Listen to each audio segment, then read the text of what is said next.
Comme vous le savez, pour nous, cette approche des labs est importante parce que ce qui nous intéresse chez Orpi, c'est de regarder la vie des gens, puisque ce sont nos clients. On agit au cœur de la vie des gens dans le secteur du logement, voir comment ils se comportent, quelles sont leurs attentes, de sorte qu'on les comprenne mieux. Si on les comprend mieux, on les sert mieux, et c'est vraiment ça notre mission. D'abord, dans les enquêtes qu'on a réalisées cette année, on a vu exploser l'économie collaborative. Les Européens louent, échangent, troquent de plus en plus. Le nomadisme, l'idée de pouvoir vivre 4 ou 5 jours par semaine à un endroit et le reste du temps à un autre endroit, c'est pas si évident. Il y a quelques années en arrière, qui eût cru que les Français accepteraient de partager tout ou partie de leur logement avec des gens qu'ils ne connaissent pas? Et ce qui est très intéressant dans le rapport au logement, depuis 30 ans, j'ai pu observer une sorte de résistance de l'intérieur pour que l'installation domestique n'arrive pas trop vite. On essaie de résister par exemple par la colocation. La colocation, c'est une manière économique de vivre, mais en même temps de ne pas s'installer trop vite.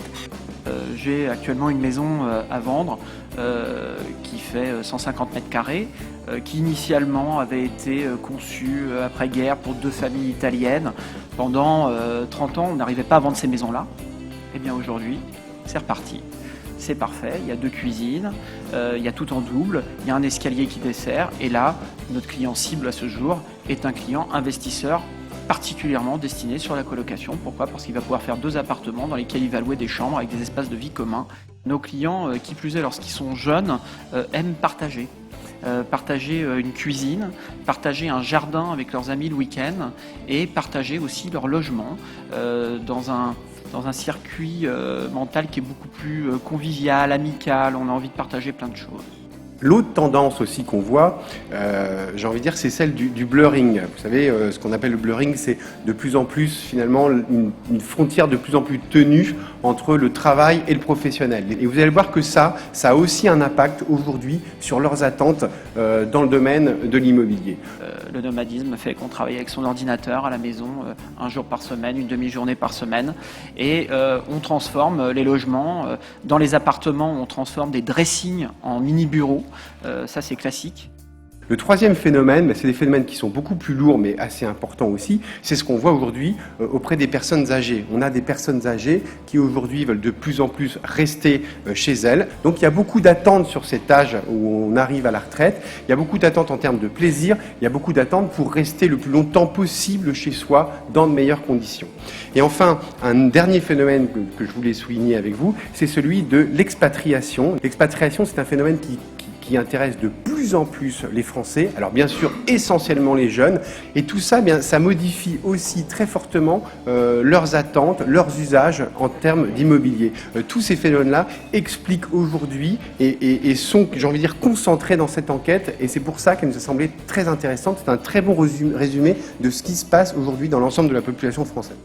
D'un côté, ce désir d'ouverture, d'échange, de nomadisme, de se démultiplier, de ne pas être piégé par le logement, enfermé dans le logement, et en même temps un désir très très fort d'accession à la propriété dès les moins de 35 ans.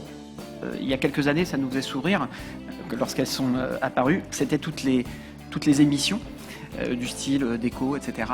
Aujourd'hui, l'influence des émissions est devenue très très forte au niveau, par exemple, tout bêtement, on revient à la cuisine, Top Chef.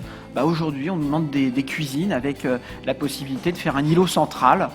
Et puis même, ça repense tous les logements lorsque les maisons sont rénovées.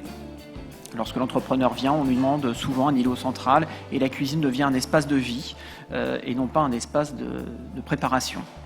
Internet façonne le métier d'agent immobilier de demain, j'oserais dire façonne déjà le métier de l'agent immobilier en ce moment.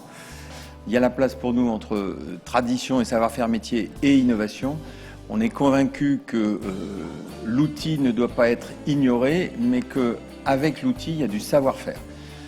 On va bientôt fêter les 50 ans d'Orpi et à cette occasion, on pourra démontrer qu'à la fois, on a su grandir, tout en se renouvelant, tout en intégrant les nouvelles techniques et les nouvelles technologies.